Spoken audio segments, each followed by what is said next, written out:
Kinesiotaping for chronic low back pain. There are a number of adjunctive approaches that are utilized in the management of musculoskeletal disorders that have become almost mainstream. Yet, what do we know about the literature evidence regarding their purported advantage? Often what evolves and is adopted as a popular approach is an innovative twist to an older approach with the assumption that newer is better. Such is the case with functional taping. Started several decades ago as an alternative to zonous or white adhesive taping, functional taping moves with the individual, providing proprioceptive stimulus without restricting range of motion or physically stabilizing a joint. So, other than visually providing both colorful and often complex patterns, is there a difference between standard taping and functional taping? Or, in this case, are apples equal to oranges? Obviously, the only way to determine this is through randomized trials of comparison, and the study we will review is a small but good attempt at that goal, with a focus on the original functional taping approach, kinesiotaping. The title of the publication is Effect of Kinesiotaping on Pain and Functional Disability in Chronic Non-Specific Low Back Pain, a randomized clinical trial, published in Spine in 2016. So before we discuss this study, what is kinesiotaping? It was an alternative taping approach developed in the 1970s by Kenzo Kaze. Its then unique feature was its stretchability to 120% to 140% of initial length. It's 100% cotton, allowing quicker drying. First, in an evolution of functional taping, it allows flexibility without restriction of range of motion. It's not intended for the purpose of stability. If not stability, then what are the purported effects of kinesiotaping? Although not confirmed consistently in studies, the following are some of the hypothetical effects: improvement of muscle function through proprioceptive stimulation, pain modulation through large fiber input, and improvement of circulation through the reciprocal pumping effect of stretch and compression. So the purpose of this study was, quote, to detect the effectiveness of KT application technique on the reduction of pain, functional disability, and trunk flexion range improvement of motion in participants with chronic non-specific low back pain.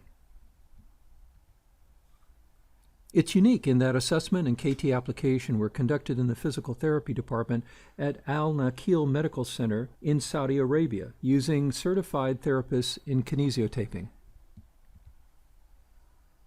There were 40 participants in the final analysis. There were two groups divided into an interventional group and a placebo group. Baseline characteristics were similar in both groups. The majority of patients described the low back pain duration to be between 3 and 36 months. There were no significant differences between groups for pain, disability, or trunk flexion range of motion. Outcome measures included an Oswestry Disability Index, and trunk flexion range of motion was measured using a modified Schober's test. All outcomes were measured at baseline, 2 weeks post-intervention, and 4 weeks post-intervention. For all participants, the therapist taught them how to perform an at-home relaxation position for their back. They were also instructed to assume this position for 10 minutes 3 times daily and recorded their adherence in a diary notebook. And for all participants, 2 eye-shaped tapes with a width of 5 centimeters and 0.5 millimeters thickness were applied on the erector spinae paravertebral muscles bilaterally, parallel to the spinous processes of the lumbar spine to the level of T12. So what were the differences between groups? Well, for the experimental group, participants performed maximal trunk flexion. Then tape was applied with a 10 to 15% stretch. The final anchor point of tape was fixed directly above the level of T12.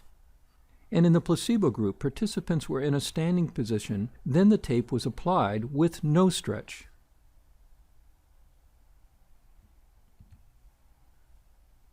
The results? Well, the visual analog scale indicated decreased pain over time, but in all groups, including the experimental group and the placebo or control group.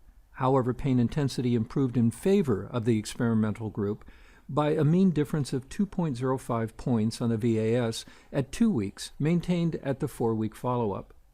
Although this reaches a minimally significant change of 2 points for each group, there was no difference between groups.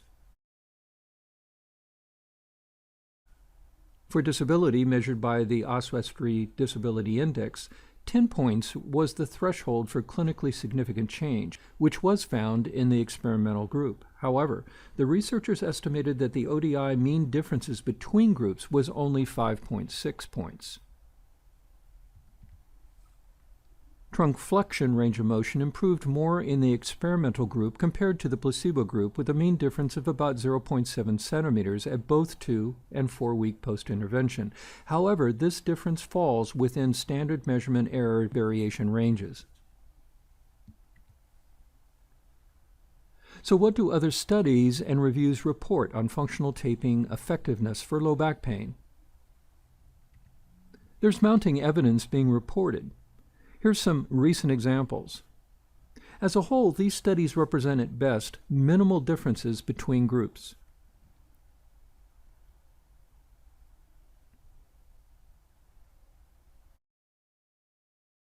And here are 2 important studies indicating little or no effect.